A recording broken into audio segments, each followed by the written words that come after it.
નમસ્કાર દર્શક મિત્રો, હું દિવ્યાંશી લાઈવ ભરૂચ ન્યૂઝમાં તમારું સ્વાગત કરું છું. નિહાળી આજના સમાચાર. ભરૂચના કબીરવડ ખાતે નર્મદા નદીમાં મામા ભાણેજના ડૂબી જતા લાપતા બન્યા હતા.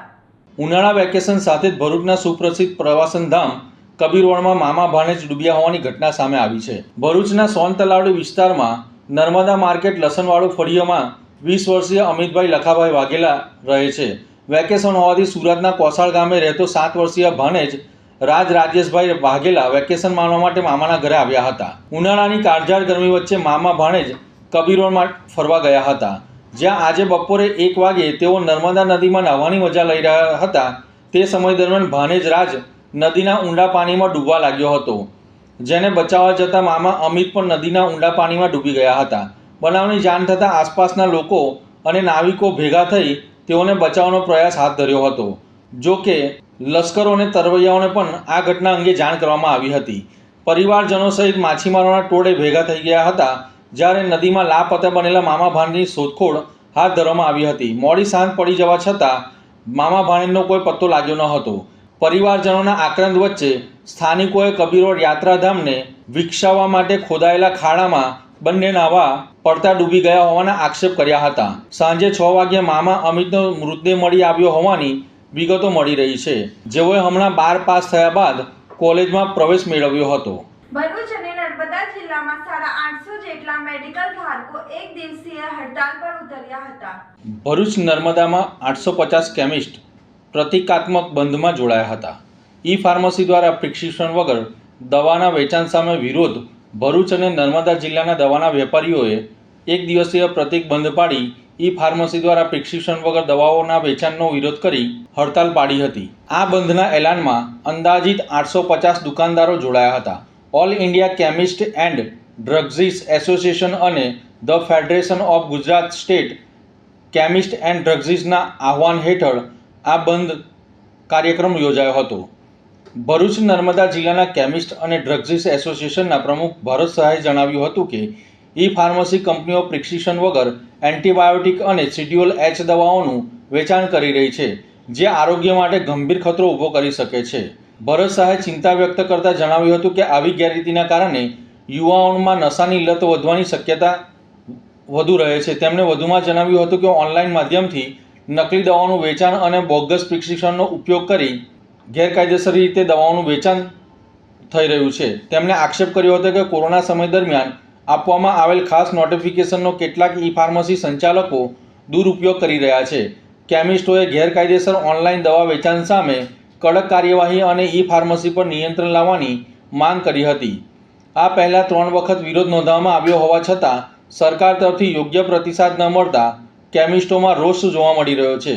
જો કે સામાન્ય દર્દીઓને મુશ્કેલી ન પડે તે માટે ટ્રસ્ટ સંચાલિત હોસ્પિટલોને દવાના વેચાણ માટે છૂટ આપવામાં આવી હોવાનું એસોસિએશન દ્વારા જણાવવામાં આવ્યું હતું. અમારી માતૃ સંસ્થા the all India chemist and druggist association તથા the federation of Gujarat state chemist and druggist એસોસિએશનના આદેશથી આજે ભારત દેશની અંદર બધા 12,40,000 કેમિસ્ટો એ એક દિવસનું બંધ પાડી રહ્યા છે. એમાં ભરૂચ અને નર્મદા જિલ્લો પણ જોડાયેલ છે. આ બંધ પાડવાનું મુખ્ય કારણ અમારી 3 મુખ્ય માંગો છે. એક, ઓનલાઈન ફાર્મસીનો વ્યવસાય બંધ થવો જોઈએ. એનું કારણ છે કે AI દ્વારા પ્રિસ્ક્રિપ્શન જનરેટ થઈ અને તેના પરથી સપ્લાય એક જ પ્રિસ્ક્રિપ્શન ઉપર વારંવાર દવાઓ આપવામાં આવે છે. બીજી ખાસ મુખ્ય કારણ એ કે તેની અંદર દવાઓની સાતત્યતા કેટલી જળવાઈ રહી છે તે કોઈ નક્કી કરી શકાતું નથી અને યુવાધન છે એ ખોટા માર્ગે જઈ રહ્યું છે. એટલે સમાજને હાનિકારક જે કાર્યો થઈ રહ્યા છે તેને બંધ કરવા માટે ઓનલાઈન ફાર્મસી તાત્કાલિક ધોરણે બંધ થાય તેવી અમારી સરકારશ્રીને ખાસ વિનંતી છે. બીજું, કોવિડ સમયમાં 220 હેઠળ એક્ટ 220 હેઠળ જે એક નવો કાયદો પાડવામાં આવ્યો હતો કે જે ખાસ કરીને કે તે વખતે સંક્રમણ ન થાય તે માટે ઘરે ઘરે દવાઓ પહોંચાડવામાં આવતી હતી. હવે એ પીરિયડ તે વખતે આશીર્વાદરૂપ હતો, પરંતુ આ અત્યારે એ પીરિયડ પૂરો થઈ ગયો છે અને આ માગણી અમારી પૂરેપૂરી તરત બંધ કરવામાં આવે. એનું કારણ છે કે હવે સ્વિગી અને ઝોમેટો જેવી જે ઈ કોમર્સની ફાર્મસીઓ છે, કંપનીઓ છે, તે આ દવાનું વિતરણ કરે છે. તે કેટલા અંશે વ્યાજબી થશે અને કેટલું સાચું હશે તે નક્કી કરી શકાતું નથી. અને DPCO એક્ટ પ્રમાણે અને NPPA પ્રમાણે આ કાયદો એ લાગુ પડી શકતો નથી કે તેઓ વિતરણ કરી શકતા નથી. બીજું 817 કે જે ઓનલાઈન ફાર્મસી માટે કરવામાં આવેલું હતું તેને સંપૂર્ણપણે નાબૂદ કરવી જોઈએ. ત્રીજું મુખ્ય અગત્યની વસ્તુ કે જે મોટા મોટા કોર્પોરેટ હાઉસો છે કે ડીપ ડિસ્કાઉન્ટિંગથી દવાઓ બજારની અંદર ફેંકી રહ્યા છે, જેના કારણે નાના વેપારીઓ છે, નાના કેમિસ્ટો છે, તેમને પોતાનું જીવન નિર્વાહ કરવાનું પણ મુશ્કેલી થઈ રહ્યું છે. એટલે સરકારશ્રીને અમારી વિનંતી છે કે આ ડીપ ડિસ્કાઉન્ટિંગ વાળી પ્રથા બંધ કરવામાં આવે અને ડીપીસીઓ એક્ટ અને એનપીપીએ એક્ટ હેઠળ આ કાર્ય કરવામાં આવે તેવી અમારી માંગણી છે. કેમિસ્ટ એકતા જિંદાબાદ, કેમિસ્ટ એકતા જિંદાબાદ, અમારી માંગે પૂરી કરો. અંકલેશ્વરના માંડવા ખાતેથી એલસીબી પોલીસે 1 લાખથી વધુનો વિદેશી દારૂનો જથ્થો ઝડપી પાડ્યો હતો. ભરૂચ એલસીબીનો સ્ટાફ પેટ્રોલિંગમાં હતો તે સમય દરમિયાન બાતમી મળી હતી કે અંકલેશ્વરના માંડવા ગામના આહિર ફળિયામાં વિદેશી દારૂનો વેપલો ચલાવતા દિનેશ વસાવાના ઘર પાસે સુરત પાસિંગની ગાડીમાંથી વિદેશી દારૂનો જથ્થો ઉતરેલ છે અને હાલ બુટલેગર દિનેશ વસાવા પોતાની મોપેડ ઉપર જથ્થો સગેવગે કરી રહ્યો છે. જેવી બાતમીના આધારે પોલીસે દરોડા પાડ્યા હતા. પોલીસને સ્થળ પરથી વિદેશી દારૂની 552 નંગ બોટલ મળી આવી હતી. પોલીસે 70,000નો દારૂ અને મોપેડ મળી કુલ 1 લાખથી વધુનો મુદ્દામાલ કબજે કર્યો હતો અને બુટલેગર દિનેશ મંગા વસાવાને વોન્ટેડ જાહેર કરી તેની વિરુદ્ધ બી ડિવિઝન પોલીસ મથકમાં ફરિયાદ નોંધવામાં આવી છે.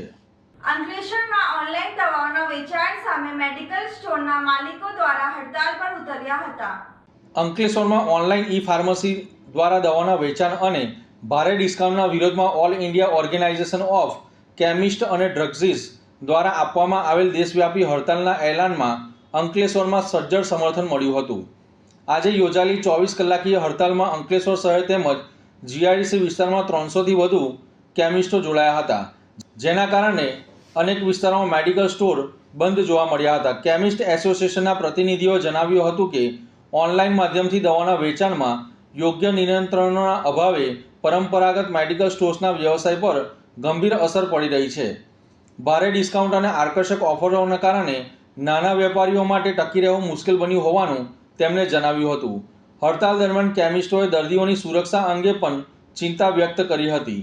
તેમના મતે ઓનલાઈન પ્લેટફોર્મ પર નકલી અને બિનઅધિકૃત દવાઓના વેચાણમાં વધારો થયો હોવાની ખાતરી વર્તાવી હતી, જેને લોકોના આરોગ્ય માટે ગંભીર જોખમ ઊભું કરી શકે છે. કેમિસ્ટોએ સરકારને ઈ ફાર્મસી માટે કડક નિયમો અમલમાં મૂકવા તેમજ પરંપરાગત મેડિકલ સ્ટોરના હિતોની રક્ષા કરવાની માંગ કરી હતી. મહેશ પટેલ, અંકલેશ્વર ઉમા મેડિકલથી, Ankleshwar druggist and chemist association president અને સાથે સયાજી ઝોનનો પણ પ્રેસિડેન્ટ છું. અને અમારી માતૃ સંસ્થા all India druggist and chemist એસોસિએશનના જે આપેલા બંધના એલાનના કારણે અમારે બધા જ કેમિસ્ટ મિત્રોએ જડબે સલાક બંધ પાડી અને પ્રતિક રૂપે અમે વિરોધ નોંધાવ્યો છે. અને આ એસોસિએશનની જે માગ છે, અમારી માગ એક એવી છે કે ઓનલાઈનની અંદર જે દવાઓ અને એમાં પણ પ્રતિબંધિત દવાઓ, જે નાર્કોટિક દવાઓ જે ઓલ ઇન્ડિયામાં વેચાઈ રહી છે અને ઓનલાઈનના કારણે એ બધી દવાઓ જે સરકારે કંટ્રોલ કર્યો છે પણ છતાંય ત્યાં ફૂલ ફ્રેશ વેચાય છે અને યુવાધન નશાના રવાડે ચડતું જાય છે. એ પણ અમારો વિરોધ છે. ઓનલાઈનની અંદર જે દવાઓનું વેચાણ થાય છે અને એ દવાઓ વિધાઉટ ફાર્માસિસ્ટના સુપરવિઝન નીચે, વિધાઉટ રિસ્પોન્સિબિલિટીના નીચે આ બધી વેચાય છે. જ્યારે અમારે મેડિકલ સ્ટોરોની અંદર ફાર્માસિસ્ટ ફરજિયાત હોવું જરૂરી છે, એના ઇન્સ્પેક્શન ચેકિંગ થતા જરૂરી છે. અને સાથે સાથે અમે પણ જે બિલોને બધું જ રાખવાનું અમારે કંટ્રોલ કમિટમાં હોય છે. જ્યારે આ ઓનલાઈનની અંદર આ કશું જ નહોતું હતું અને વધુ પડતા મોટા ડિસ્કાઉન્ટો આપી અને ડુપ્લિકેટ દવાઓનું પણ વેચાણ ઓનલાઈન દ્વારા વધુ થઈ રહ્યું હોય એવું જણાય છે. કારણ કે અમારું માર્જિન 16% ને 20% એનાથી વધારે છે ને, અને એનાથી પણ વધુ માર્જિન એ લોકો આપી અને આવી રીતે માર્કેટની અંદર દવાઓ વેચી રહ્યા છે. તો આપને નમ્ર વિનંતી કે આ મોટા ડિસ્કાઉન્ટ તો આવે છે ક્યાંથી? કારણ કે એવું તો દવાની અંદર એવું માર્જિન છે જ નહીં. તો આ બધા જે દવાઓના ડિસ્કાઉન્ટો વધુ પડતા આવે છે એના કારણે ડુપ્લિકેશન બહુ વધારે થાય છે. અને જન જાગૃતિની અંદર આ સ્વાસ્થ્ય જાગૃતિ અભિયાન અમે ચલાવવા માટે આ બંધનું એલાન અમે આપ્યું છે.